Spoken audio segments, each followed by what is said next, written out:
Bom dia. É com grande alegria que a gente está iniciando a reunião geral do departamento de hoje. Obrigado a quem está nos assistindo também pelo YouTube.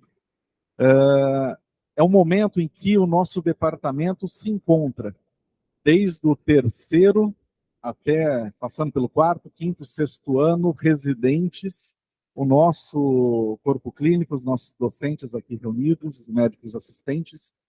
E o Dr. Belmiro, ele planejou a aula de hoje com muito carinho, pensando em toda essa nossa audiência. Então, nós teremos temas para o terceiro, para o quarto, para o quinto, para o sexto, para os residentes de IGO e para o nosso departamento como um todo.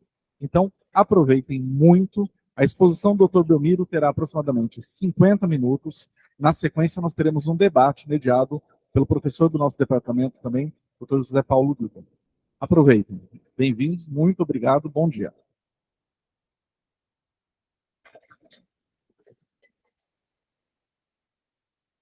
Bom dia, bem-vindos todos, é muito bom, vocês não imaginam a alegria que é ter uma plateia assim, essa diversidade toda que tem, alunos do terceiro ano, quarto, quinto, sexto ano, residentes, docentes do departamento, porque a gente trabalha com essa questão de diabetes na gravidez faz algum tempo nas comissões nacionais de hiperglicemia na gravidez, que são lideradas por escolas paulistas, predominantemente, a USP, Ribeirão Preto, Unicamp, Unifesp, a Botucatu.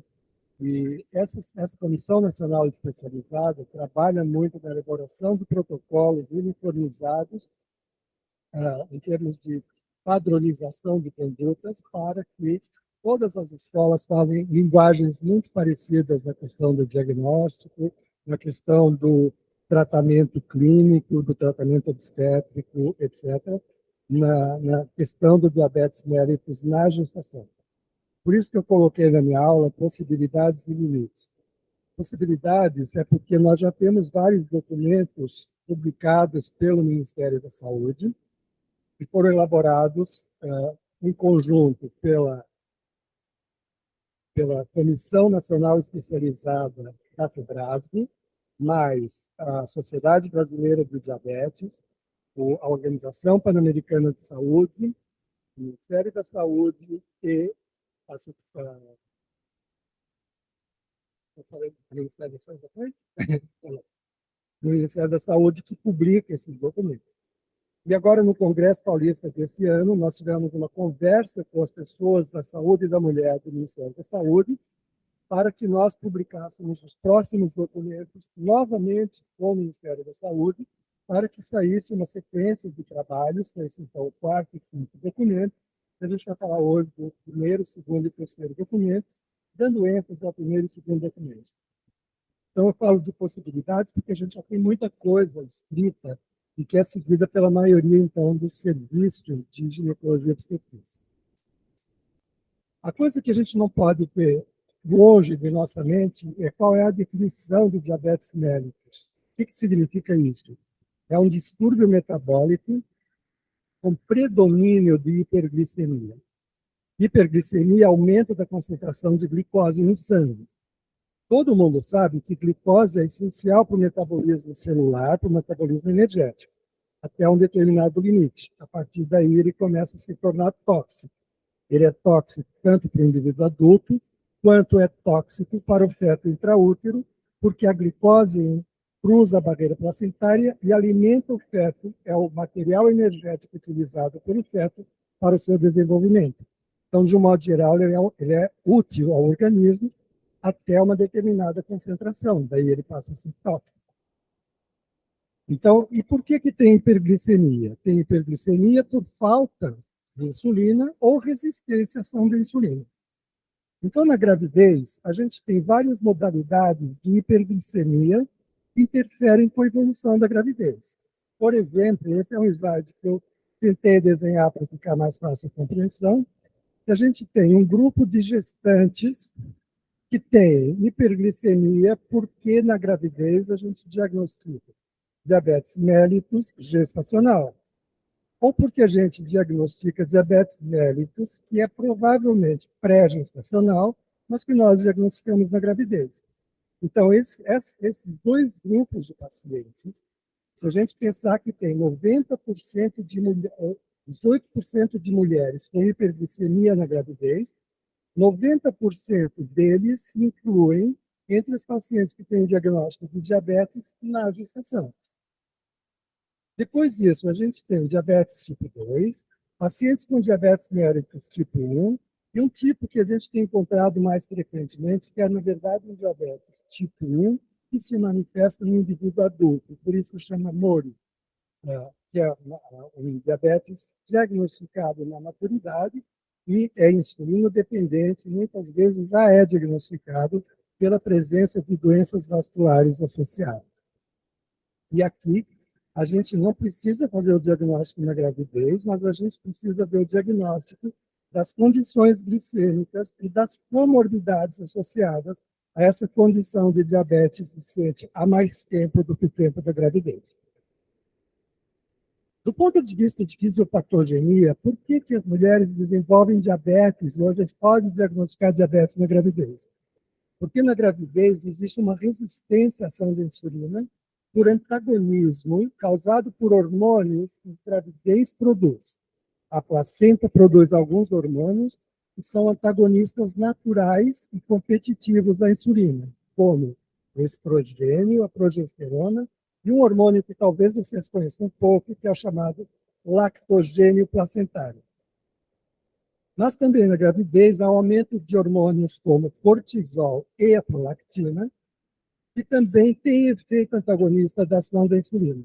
Por conta disso, na gestação, essa resistência à insulina provoca uma necessidade de aumento na produção de insulina, o que acontece com uma grávida que não tem a predisposição para desenvolver diabetes. E isso acontece fundamentalmente na segunda metade da gestação. Esse aumento pode ocorrer em todas as gestantes, e nesse caso desenvolve-se aquilo que a gente chama de DMG, ou DM diagnosticado na gestação, porque aí se otimiza a possibilidade de diagnóstico. Do ponto de vista da gestação, a gente pode dizer que tem maior probabilidade de desenvolver DMG e DM na gestação mulheres que são portadoras de fatores de risco. Entretanto, não é só nas mulheres portadoras de fatores de risco que nós investigamos. E são fatores de risco, por exemplo, serem pacientes com obesidade, terem maus hábitos alimentares, serem sedentários, tabagistas, antecedente de diabetes em outras gestações, aumenta o risco, assim como antecedente de feto acima daquilo que é esperado para a idade gestacional, que a gente chama de macrosomia fetal. Então, por conta disso, essas associações, a FEBRASD, Sociedade Brasileira de Diabetes, Ministério da Saúde, Organização Pan-Americana de Saúde, etc., nós nos reunimos em diversas ocasiões e produzimos já 3 documentos, com mais 2 já prontos para publicação, mas a gente tem, então, o primeiro documento publicado em 2017, que é de diagnóstico do diabetes mellitus gestacional no Brasil, e todos eles têm essa capinha aqui, ó, a carinha aqui na primeira página, publicado em 2017. Em 2019, publicamos um que chama Tratamento do Diabetes Mellitus Gestacional no Brasil. Em 2021, durante a pandemia, produzimos um novo documento, que é Cuidados Obstétricos em Diabetes Mellitus Gestacional no Brasil, publicado em 2021. Isso é uma preocupação de que todas as pessoas que estudam diabetes e que falam sobre diabetes nos congressos falem uma linguagem muito parecida. Então, temos protocolos bem definidos para isso. Então, quais foram os cuidados que nós tivemos na elaboração desses documentos? Primeiro, tínhamos que baseá-los em alguns dados de literatura. Tem que inventar a roda, ninguém vai inventar a roda nessas alturas. Ler os protocolos internacionais disponíveis, por exemplo, a COG, por exemplo, a Associação Americana de Diabetes, etc. De realizar um protocolo que fosse possível de ser aplicado em todo o país. Isso a depender da disponibilidade técnica e da disponibilidade financeira dos municípios que fazem parte do nosso país. Ter capacidade para diagnosticar e tratar a maioria dos casos possíveis e que fosse, então, aplicável a todas as gestantes. Quais gestantes, então, devem ser investigadas? Embora eu tenha falado que existem fatores de risco, a gente preconizou que deva investigar todas as gestantes que não tenham diagnóstico prévio. Então, em todas as mulheres precisa ser feita investigação. Lógico que com especial atenção para aquelas portadoras de fatores de risco. Como é que a gente vai investigar? E aí começam, então, os protocolos que a gente vai apresentar de acordo com a disponibilidade técnica e financeira.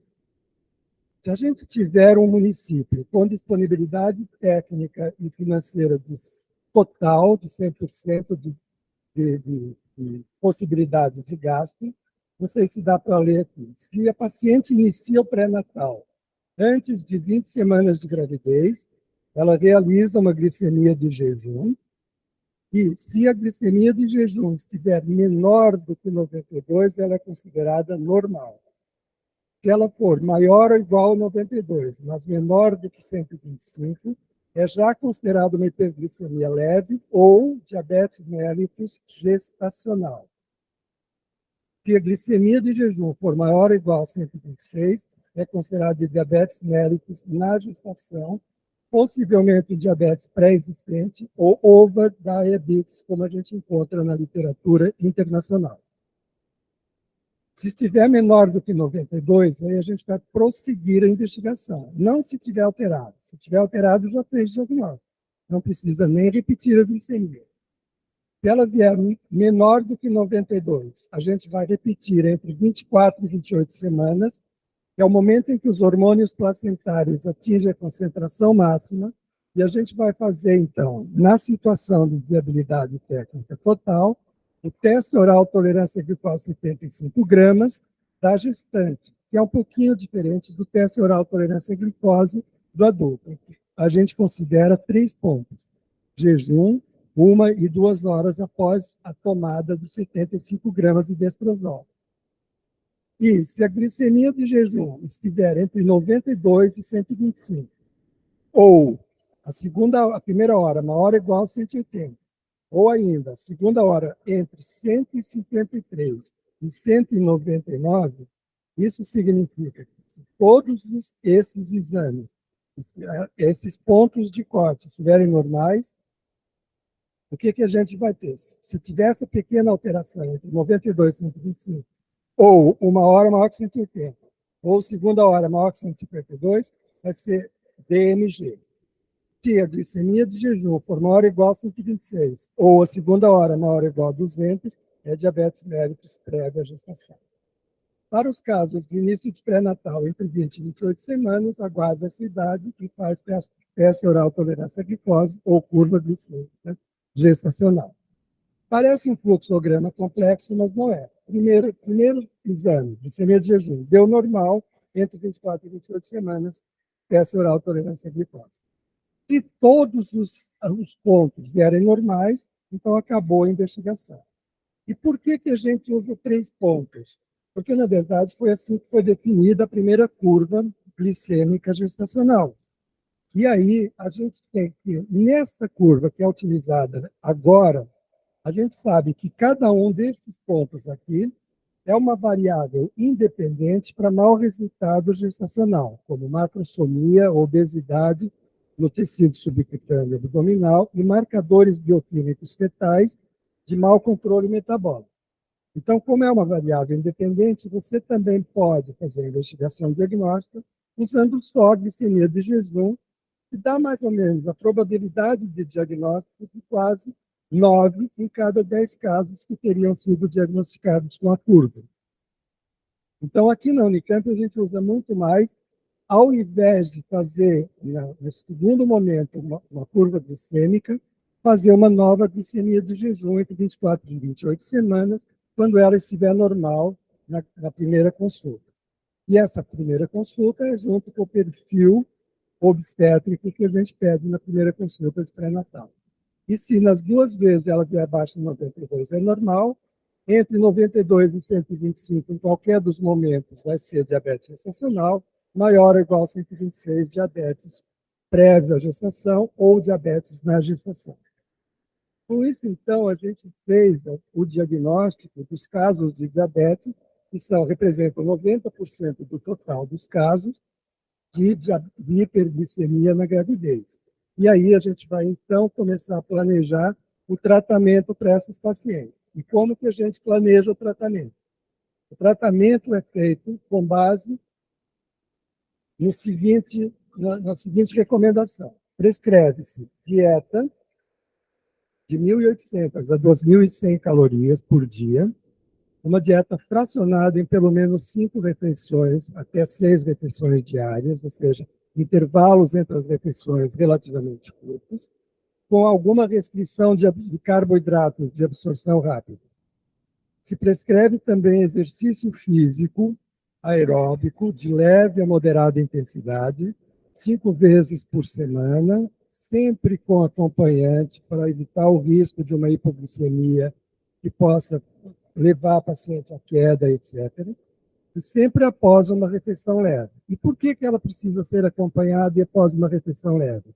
Porque o exercício em si aumenta a captação de glicose para dentro das células, podendo causar hipoglicemia.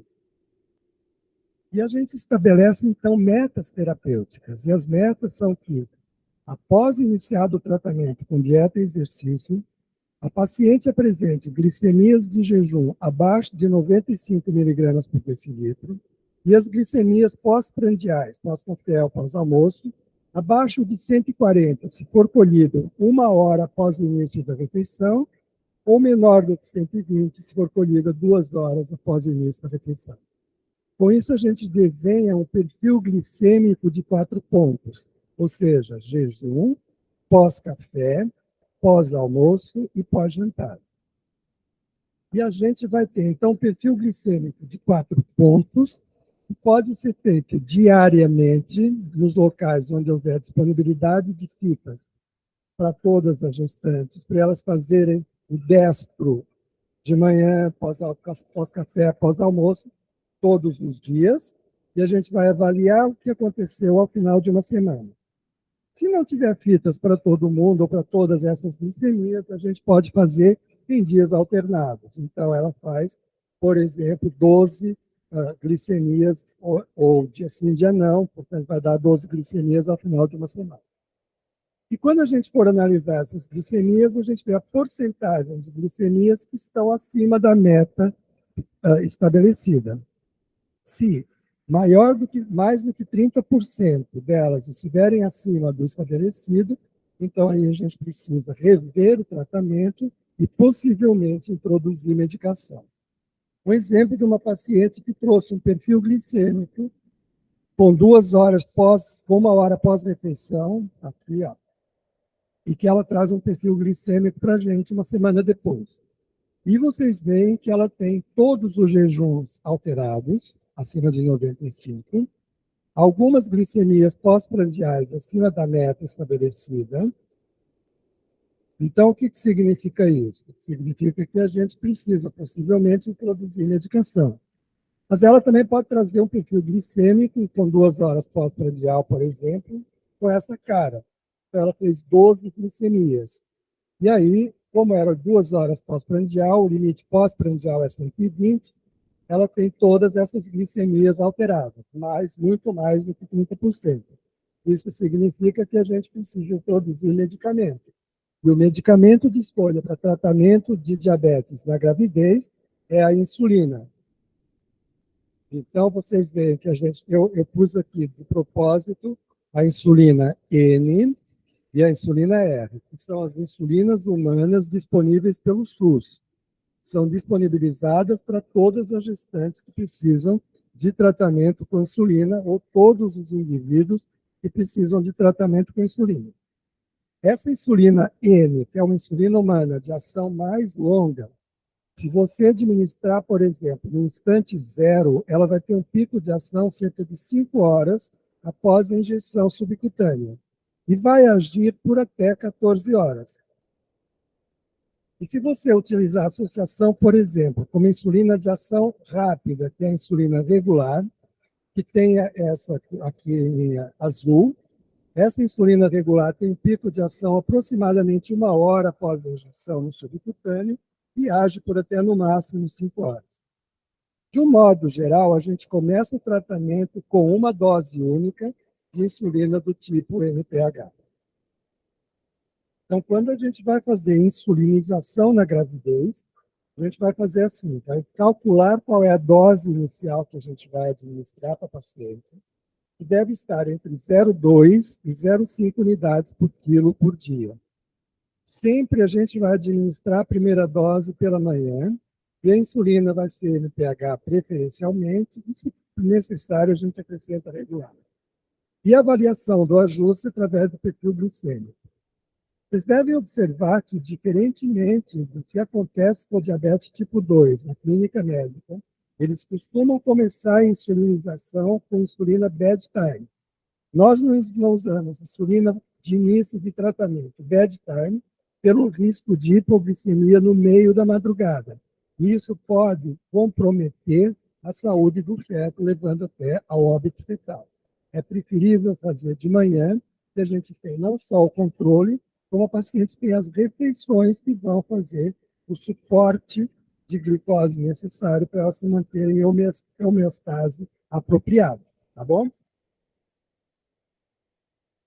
O ajuste vai ser de acordo com o perfil glicêmico, e quando a gente atingir a dose de 30 unidades pela manhã, a gente pode começar a pensar em fracionar. E se a gente for fracionar a administração de insulina, a gente pode começar fracionando da seguinte forma: dá 2/3 da dose total pela manhã e 1/3 a gente pode dar, por exemplo, no horário de almoço, se o pico de hiperglicemia é pós-jantar, ou a gente pode dar às 22 horas, que é quando termina a ação da insulina que você deu de manhã. Se você for administrar em 3 tomadas, você dá metade da dose total pela manhã, 1/4 no almoço e 1/4 às 22 horas. O horário da última dose sempre é às 22 horas. Acima de 100 unidades, considerar a possibilidade de associar uma medicação oral que potencializa a ação da insulina, por exemplo, a metformina. A metformina na gestação, ela pode ser utilizada eventualmente no DMG, no DM na gestação, ou em pacientes que já eram usuárias, por exemplo, porque tinham síndrome de ovário policístico, e por conta disso elas tinham resistência à insulina e já usavam metformina para o controle do metabolismo, não para o controle do diabetes, mas que na gravidez continuam tendo hiperglicemia, e aí elas querem manter a metformina, porque inclusive foi a medicação que permitiu que elas engravidassem. Então não quer trocar. E, por outro lado, também, embora não esteja na bula da metformina a possibilidade de uso na gravidez, ela também não é contraindicada. E nos nossos documentos, a gente não pôs a metformina como droga de escolha para tratamento. Então, mas a gente está fazendo um estudo de como se comportam os nossos pacientes com metformina. Por quê? Porque existe uma grande quantidade de pacientes que não vão poder usar insulina.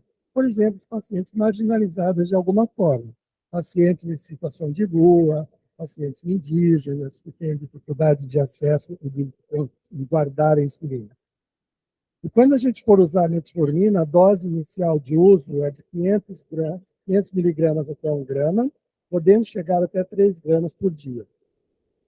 Para se utilizar na gravidez, como não está em um protocolo nem na bula a liberação para uso, precisa de um consentimento pós-informado e a avaliação se faz do mesmo jeito pelos perfis glicêmicos.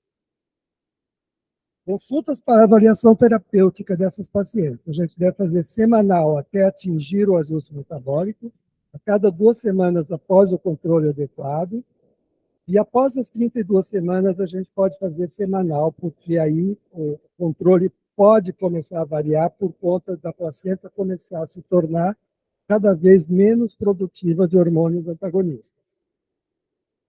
Perfil glicêmico diário ou em dias alternados, de acordo com a possibilidade e disponibilidade de fibra. Depois disso, tem o diabetes pré-gestacional. O que a gente faz com isso? A gente tem que diagnosticar as condições glicêmicas e as comorbidades, fazendo uma avaliação clínica detalhada.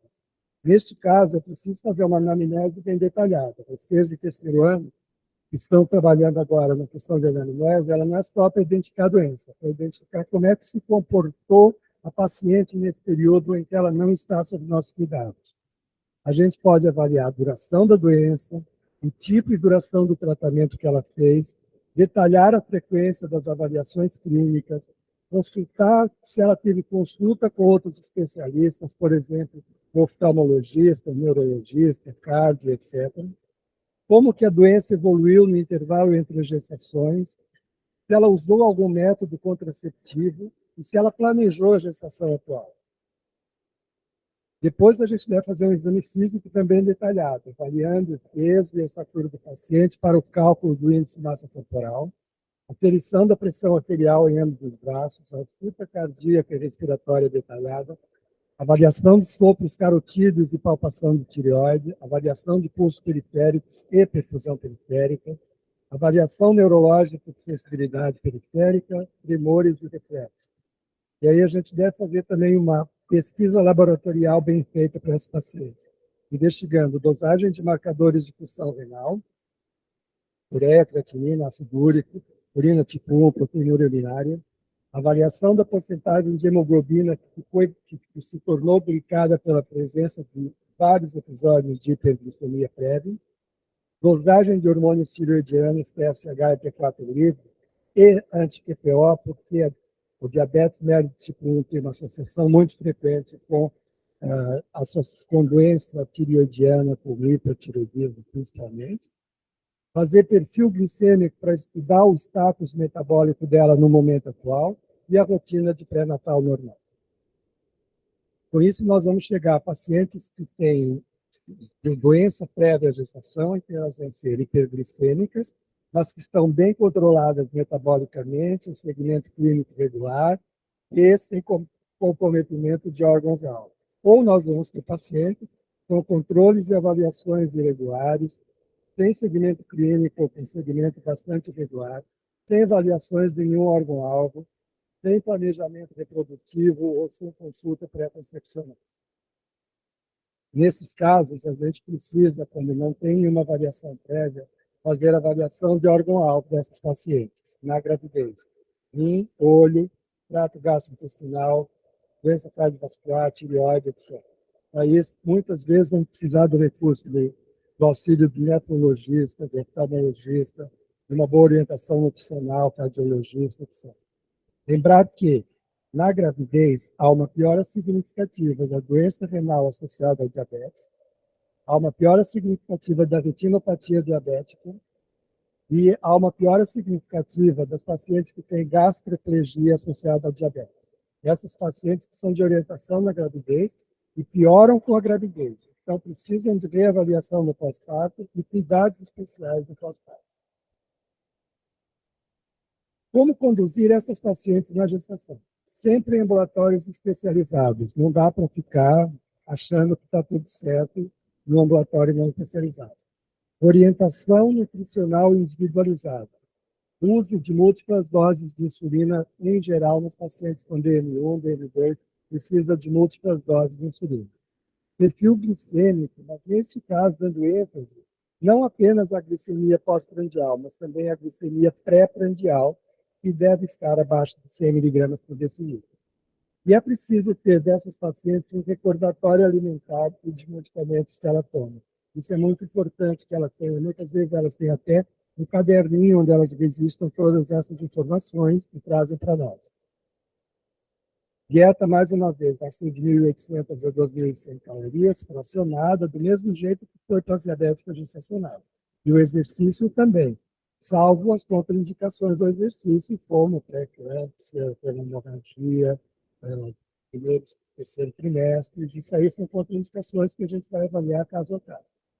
Manter e ajustar as doses de insulina, que muitas vezes podem não ser só as insulinas humanas, mas a gente pode precisar do recurso das insulinas análogas, que são por exemplo, a Lantus, a Detemir e as insulinas ultrarápidas, como a Almalog, Aspart, etc. E a gente tem aqui a representação dessas insulinas. Temos aqui essas duas, que são as humanas, que eu já falei agora há pouco. Depois a gente tem a Lantus, que dá uma estabilidade na concentração sérica de insulina para o paciente. E a gente tem a Detemir, que faz uma coisa muito parecida, que também é uma insulina de ação de liberação mais lenta. E as ultra-rápidas, as Aspart, Lispro, Glivizina, Imalog, etc. E a associação delas pode permitir você simular aquilo que acontece na produção normal de insulina ao longo do dia. Depois que essas pacientes tiveram parto, e eu estou me preocupando nessa aula com atendimento ambulatorial e não com atendimento hospitalar. Depois que elas tiveram parto, no acompanhamento pós-parto, as pacientes com DMG, DM na gestação, precisam voltar ao nosso ambulatório e ao ambulatório de obstetrícia para reclassificação de sua doença, reavaliação das comorbidades, agendar retorno na unidade de saúde e prescrever anticoncepção. É muito interessante que a gente preste atenção nesse grupo de pacientes. Se ela veio fazer a classificação e deu normal, ninguém mais dá bola para essa paciente até a próxima gravidez. Só que um estudo recente de Botucatu mostrou, por exemplo, que entre essas mulheres, o índice de mortalidade ainda jovens, até os 50 anos, é super alto. Não é mortalidade materna. Então, quando a Marisa estudou, a professora de Botucatu estudou mortalidade, estudou pares não indivíduos que tiveram DMG, e o 10 pacientes que ela foi morrer. O que aconteceu? Morreram pouco. Aí estudo esteve. Aí ela pergunta o que aconteceu. Morreram de doença cardiovascular. E não tinha nada. Não tinha doença, não tinha diabetes. Por isso que foi abandonado. E a gente, nesse documento que eu disse que a gente está trabalhando, é o que fazer com essas mulheres que não têm nada no pós-parto imediato. E não tem o que vai fazer. Abandonar, não, vai morrer. E como que a gente faz a reclassificação? De novo, você pode fazer usando o teste oral tolerância à glicose. Aqui é o teste do adulto, com jejum de 2 horas. Toma 75 de jejum, toma 75 gramas de estrosol, dosa 2 horas após. Se o jejum está menor do que 100 e a segunda hora menor que 140, acabou. A hora não tem nada, mas precisa de acompanhamento. Esse é o problema. Tá? E ela não se vira em nenhum lugar. Não tem médico, esse paciente não caralho. A não ser por engravidar de novo, vai ver de novo deles. Se o jejum for maior do que 100 até 125 e segunda hora menor que 140, é hiperglicemia de jejum. Jejum menor que 126 e segunda hora entre 140 e 199 é intolerância à glicose. Jejum maior que 126 ou segunda hora maior que 200 é diabetes mellitus. Esses pacientes provavelmente vão ter algum acompanhamento, mas nem todos vão ter acompanhamento. Esse vai ter acompanhamento com o clínico da OBS. Esse, talvez, a cada 1 ano, possa fazer uma glicemia para saber como está. Esse aqui, sabe Deus quando vai ser avaliado. Esse vai receber alta. Mas acontece que você pode fazer também com a glicemia de jejum, se você não quer que você tenha glicemia. Se o jejum estiver menor do que 100 é normal, entre 100 e 125 é hiperglicemia de jejum, maior que 126 é diabetes. Já para os pacientes que têm diabetes prévia à gestação, a gente tem que reavaliar as condições clínicas e as condições glicêmicas, as condições de comorbidades, a avaliação das complicações de diabetes na gestação, prescrever uma boa anticoncepção para que ela planeje a sua próxima gestação. Lembrar que existem condições da doença vascular associada ao diabetes na gestação que contraindicam novas gestações. Por exemplo, a doença da retina grave, retinopatia grave, proliferativa. Essa retinopatia progride para pior e até para cegueira na gravidez. A nefropatia piora na gravidez. E a gastroplegia é uma das doenças mais difíceis de controlar na gravidez. E se confunde muito com a hiperemese gravídica. Então, são contraindicações de novas gestações que sugerem a concepção definitiva. Para as pacientes que a gente imaginar que podem ainda ter novos filhos, a gente pode fazer um planejamento reprodutivo imaginando que Para as pacientes com DMG e DM na gestação, você pode usar qualquer método anticoncepcional que não vai dar ruim. Para as com DM2 sem vasculopatia, você vai utilizar quando os benefícios superam os riscos, ok. Não recomendado se já tem doença vascular associada. DM1, se não, de um modo geral, não recomendado os métodos hormonais, qualquer que seja, mas para todas elas você pode usar o dispositivo intrauterino de cobre, que não dá problema. Isso é uma adaptação da Organização Mundial de Saúde de 2015. Então, aceita-se que use o dispositivo intrauterino de cobre, que vai funcionar. Eu não queria terminar minha aula falando que não pode engravidar. De um modo geral, mulheres portadoras de diabetes podem ter uma família saudável, sim. E é sobre isso que a gente queria passar essa mensagem para vocês. Muito obrigado, espero que tenham aproveitado.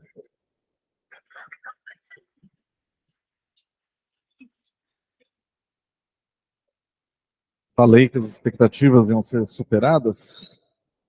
Espero que todos tenham podido aproveitar. Doutor Zé Paulo, por favor. Doutor Belmiro, por favor. Dúvidas, perguntas, questionamentos? Aproveitem já. Tem mais um microfone, pode deixar ligado, por favor. Doutora Juliane, por favor. Bom dia. Que bom te ouvir sempre, viu, Belmiro? Obrigada. A gente está sempre aprendendo com você. Eu queria tirar uma dúvida. Em algumas condições da gestação, em que a gente tenha uma imunidade deprimida, tudo, a gente acaba fazendo a recomendação de urocultura a cada 6 semanas, né? A gente faz isso com os pacientes no ambulatório de infecções e tudo. Eu queria saber se os pacientes com diabetes, se teria um rastreamento de urina através da urocultura mais frequente do que o protocolo habitual. Obrigada. Obrigado, Gi. Olha só. Não sei se vocês vendo aqui, quando eu pus os exames laboratoriais, eu pus rotina da ciência pré-natal. Não é nada diferente, passa tudo igual. É possível que as pacientes com diabetes, qualquer dos tipos de diabetes, tenham mais leucorreias, tenham mais sintomas urinários por conta da candidíase, que é mais frequente, principalmente quando tem esse controle metabólico. Mas, assim, não é por isso que a gente faz aumento na pesquisa, no rastreamento para infecções urinárias. Agora, é frequente a associação com infecções urinárias, e a gente tem algumas pacientes com infecção urinária, e a gente, nesses casos, já no primeiro episódio, a gente já deixa o paciente com profilaxia, como a gente faz nas outras, nos demais. Obrigado, gente. Alguém, Rodolfo, tem uma pergunta? Uma fala. Obrigado, Belmiro. Eu queria destacar a sua participação e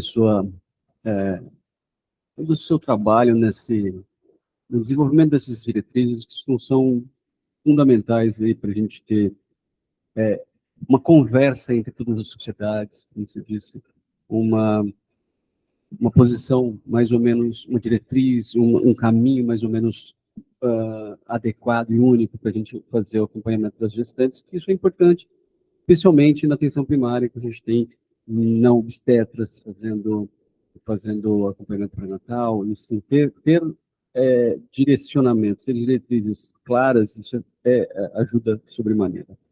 Uma questão importante que eu queria perguntar é com relação àquelas pacientes que têm uma glicemia de jejum ali, batendo na trave, 93, 92, e não desenvolvem, na maior parte das vezes, não desenvolvem doença diabetes ao longo da gestação. Tem um rastreamento positivo.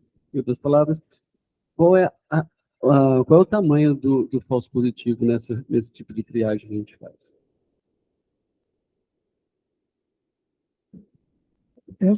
Esse valor dessa glicemia, né, do jejum, você vê que ele é consideravelmente mais baixo do que a glicemia de jejum que a gente considera para o diagnóstico em pacientes não gestantes, né? Por que nós chegamos a esse 92? Eu lembro teve um professor que, quando a gente estava discutindo esse 92, ele falou: vocês ficaram uma manhã inteira para discutir esse 92. E é verdade que, sim, já foi 95, já foi 100, Por que a gente trouxe esse valor para 92? Primeiro, porque quando era 100, a glicemia de jejum a gente considerar alterada, o que se tinha como padrão ouro para usar esse referencial como peça de diagnóstico era a probabilidade que essa pessoa tinha de vir a desenvolver diabetes no futuro. Ou seja, era uma coisa muito distante, era uma coisa difícil de avaliar, de quantificar, inclusive, né? Porque as pacientes nunca se perdem. Mais ou menos em 2008, teve um grande estudo que foi feito com cerca de 25 mil gestantes no mundo inteiro, que é um estudo que chama, traduzindo livremente, significa hiperglicemia, resultados perinatais adversos, que é RAP Study. Esse estudo considerou que, acima de 92 até 100, a gente já tem repercussões fetais como macrosomia, polidremo e tecido adiposo subcutâneo abdominal maior nos bebês de mais expostas a esses níveis de glicemia. Assim como também marcadores bioquímicos do mau controle metabólico, peptídeo C de cordão. Então, numa análise estatística, daquelas que você sabe fazer muito bem, que são bem complexas, eles viram que a partir de 92, a gente poderia considerar como sim, é uma paciente que tem alteração glicêmica.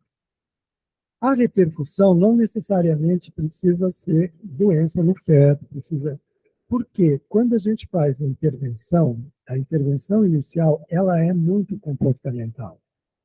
Quando a gente diz para o paciente assim, olha, você tem uma glicemia alterada, você tem uma chance muito grande de que isso seja mesmo um diabetes gestacional, a gente vai te prescrever uma dieta, a nutricionista vai te orientar essa dieta.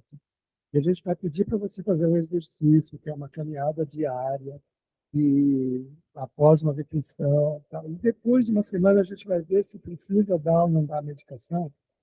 A grande maioria, como eu mostrei, 90% de todas as diabéticas, ou seja, de 18% de diabetes que a gente tem na gravidez, 90% está naquele grupo. E desses 90%, a grande maioria é DMG que não precisa de insulina. E que vai ficar na unidade básica de saúde, né? E aí, o que a gente precisa se preocupar? Que a dieta seja bem feita e o exercício seja bem feito. Se o benefício for uma gestação de ter um bebê saudável, eu acho que a gente já cumpriu a nossa missão, mesmo tendo trazido o ponto lá para baixo. Aumentou o número de casos, melhorou o cuidado, fizemos um grande trabalho. A grande preocupação, Rodolfo, está em o que fazer com essas mulheres depois. Que elas têm uma mortalidade por doença cardiovascular muito alta. E não é a mortalidade materna, é aquela mortalidade, né, quando o bebê, a menina está crescendo, está com 2, 3 anos, ela morre de um AVC. Não morreu de AVC. Morreu porque foi cega, foi atropelada. E as coisas são bem nesse jeito. Os casos que eu fiquei impressionado são esses. A gente não cuida dessa paciente, que precisa cuidar. Precisamos cuidar. E é isso que eu quero levar para a comunidade da saúde. A gente não abandone essas pacientes. Se você ver no nosso estudo aqui, de diabetes gestacional, menos de 50% delas voltam para a reclassificação. Tá? Ou seja, é muito pouco, né? Se apenas metade volta para a gente fazer a reclassificação. E daí, se a gente faz reclassificação, 13 a 15%, para não dar números decimais, 13 a 15% permanecem com algum grau de hiperglicemia. Ok, essas vão ser acompanhadas. Mas as outras, que são mais de 80%, não deu alteração. E as que deram alteração tinham os fatores que faziam com que elas fossem à consulta. A obesidade, terem obesidade, serem mais de 35 anos, terem tido diagnóstico mais precoce na gravidez, o que fala muito a favor de ser uma doença mais antiga, e ter tido necessidade de insulina. O que faz mais, uma vez, pensar que a doença é mais antiga do que apenas da gestação. Entendeu? Então, esse grupo de quase 90% das mulheres que tiveram DMG são abandonadas. E é esse documento que a gente precisa fazer, e o Ministério quer comprar muito essa ideia para publicar, porque ele estava pronto para ser visual. Segura, não publica que a gente quer publicar. Então, a gente negociou com eles e vai fazer assim, vamos adaptar a um documento parecido com aqueles você conheça o documento 405, que é o pós-atendimento obstétrico. Porque aí vem aquela coisa, mas tem consulta pré-concepcional, não é suficiente. Ter consulta pré-concepcional, o que se faz? É uma diabética que vem na consulta pré-concepcional, você fala assim, olha, mantém esse anticoncepcional que você está tomando, vamos ver como é que fica a tua glicemia, tal. Agora está boa, pode engravidar.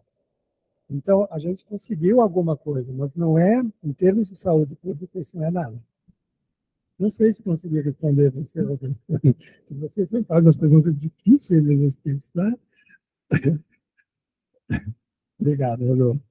Belmiro, eu queria aproveitar primeiro parabenizar pela apresentação, porque está sendo muito prazeroso estar com você agora às três. E eu acho que uma coisa que a gente acaba observando é os protocolos são mais liberais na introdução da insulina bedtime, e a gente, nosso ambulatório, acaba sendo bem mais conservador na introdução da insulina bedtime. Quais que são as pacientes que você acha que são elegíveis para entrar com bedtime de cara e quais que você acha que não devem entrar? Ó, Zé Paulo, você sabe o quanto eu sou resistente à insulina bedtime de cara, né? E isso daí faz, na minha visão, faz bastante sentido.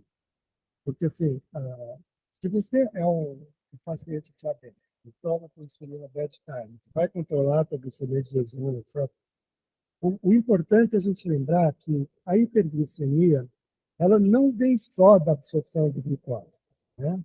Ela vem uma reserva hepática que eu fiz, fica lá durante o dia naquela reserva, e o fígado, ele é um importante reservatório disso, e durante a noite ele libera, ok.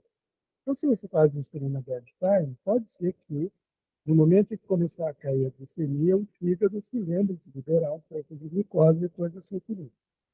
Só que, na gravidez, eu tenho um pouco de medo disso, porque pode ser que o reconhecimento hepático para a liberação dessa glicose seja um pouco depois que o bebê já passou pela hipoglicemia. E a hipoglicemia total altera o metabolismo dele e aumenta o risco. Então, eu prefiro, ainda que as glicemias de jejum permaneçam um pouco mais altas, começar sempre com insulina pela manhã. O que eu faço? Começa pela manhã. Se depois você precisar, você não tem que ter pressa de corrigir. Não é de hoje para amanhã que você corrige a glicemia. A coisa é uma coisa que tem que ser gradativa. Se hoje a paciente estiver com 200 e amanhã você quiser deixar ela com 80, ok, você fez um tratamento excelente para ela, mas para o feto, você causou um desastre. Então, vai devagar, não tenha pressa. E é isso que eu sempre insisto no laboratório. Eu e falo para a Patrícia também, não tenha pressa, vamos com calma que a coisa dá certo. Então, eu não tenho nenhuma paciente elegível para começar a bedtime. Ana tem uma pergunta.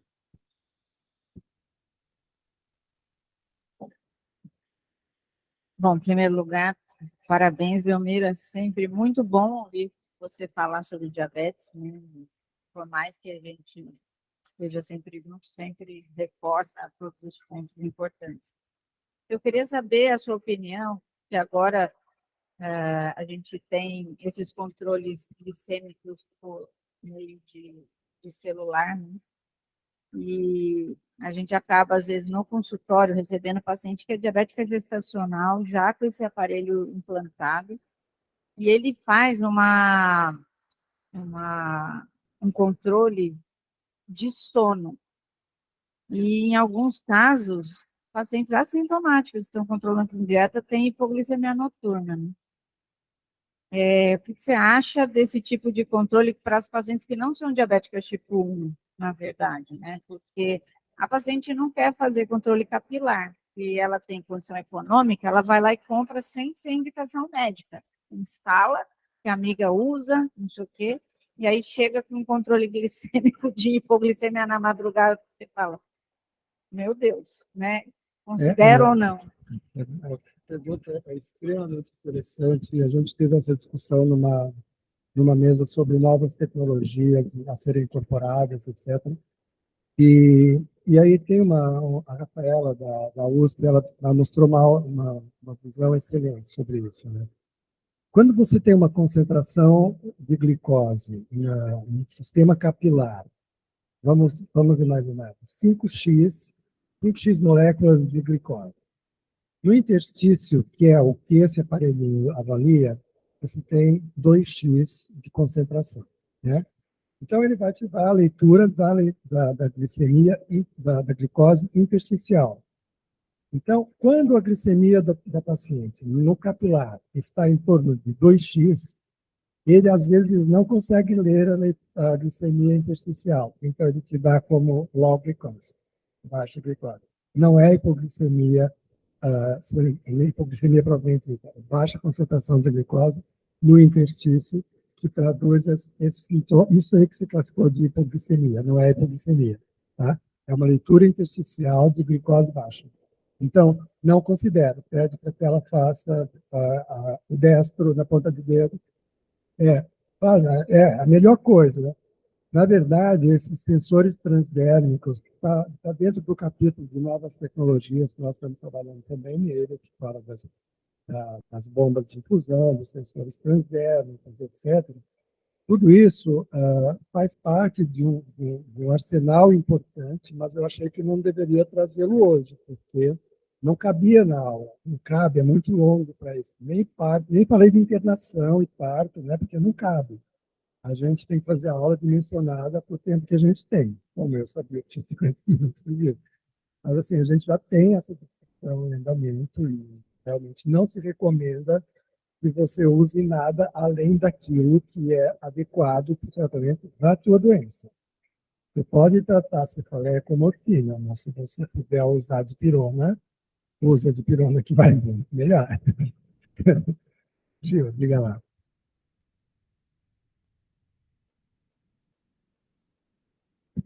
Tem bastante caso de diabetes gestacional que a gente vê no dia a dia, que tem, assim, todos os controles pós-prandiais adequados, e aquele jejum tem 102, né? E aí eu queria saber, assim, como você lida com isso? Se você olha os parâmetros fetais associados a isso, ou se você tem um jejum persistente alto, você mexeria em alguma coisa. Isso considerando já acertamos a dieta, já acertamos a questão da atividade física, com aquele jejumzinho lá chato que não baixa. Por isso que é bom estar no laboratório, que a gente aprende, né, dessas coisas, assim, com relativa tranquilidade, né? E assim, quando o jejum persiste elevado, eu não costumo fazer glicemia às 3 horas da manhã para paciente quando MG, né? Mas o jejum persiste elevado. Provavelmente o fígado está liberando glicose à noite, e isso está fazendo o jejum ficar alto. Então vamos ver como é que está lá nessas 3 horas da manhã. Tem acho que 1 ou 2 dosagens às 3 horas da manhã para ver se ela não está fazendo hipoglicemia nesse horário. Se ela não estiver fazendo hipoglicemia nesse horário, aí eu vou fazer a bedtime na segunda dose. Entendeu? Olha, na verdade, quando a gente tem um jejum persistente, ele nunca é maior do que 100, 105. Né? Se tiver 120, você pode ainda aumentar a dose da manhã. Porque aí durante a noite você vai regular isso com os mecanismos endógenos, a produção de insulina, a liberação hepática, etc. Então, nunca é maior do que 100, 105 essa hiperglicemia no jejum. Alguém mais quer falar alguma coisa? Residentes, querem colocar no tudo?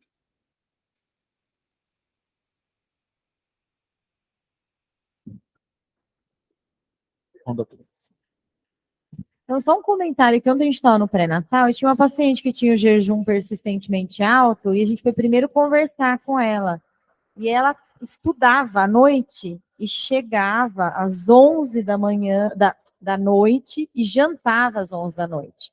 Então, é legal, a gente sempre está investigando a questão da dieta. Você vai jantar às 6 da tarde antes de ir para a faculdade e à noite é um lanchinho, né? Então, é legal sempre estar investigando a dieta, os hábitos. Tem gente que trabalha à noite, aí a dinâmica é totalmente diferente, né, Bel? Sem dúvida, Gil. Essa é fundamental, né? Para os meninos de terceiro ano, cara, conversar com o paciente para saber a história dele, a história alimentar e tudo isso. Tudo isso faz parte de um bom controle, de um bom manejo do paciente. Tudo isso faz parte. A gente contou um caso. Nós temos pacientes, por exemplo, e a gente fala para ela, olha, o teu perfil vai ser assim, assim, tá, doutor? eu trabalho à noite. E as minhas refeições são todas à noite. Então, você tem que mudar o esquema.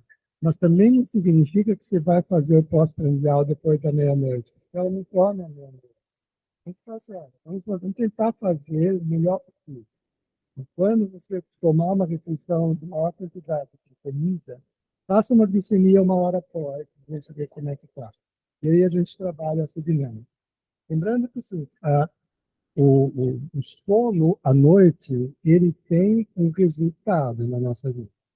O sono de dia tem um resultado completamente diferente. Né? Então, a alimentação do dia é totalmente diferente da alimentação à noite. Então, as respostas metabólicas também não são necessariamente as mesmas. Até porque à noite, a concentração de cortisol é muito menor, né? Isso faz parte da fisiologia do nosso organismo. E o cortisol é uma das substâncias responsáveis pela hiperinsulinemia, hiperglicemia, etc. Então, considerar todas as possibilidades sempre é importante. A história é muito importante.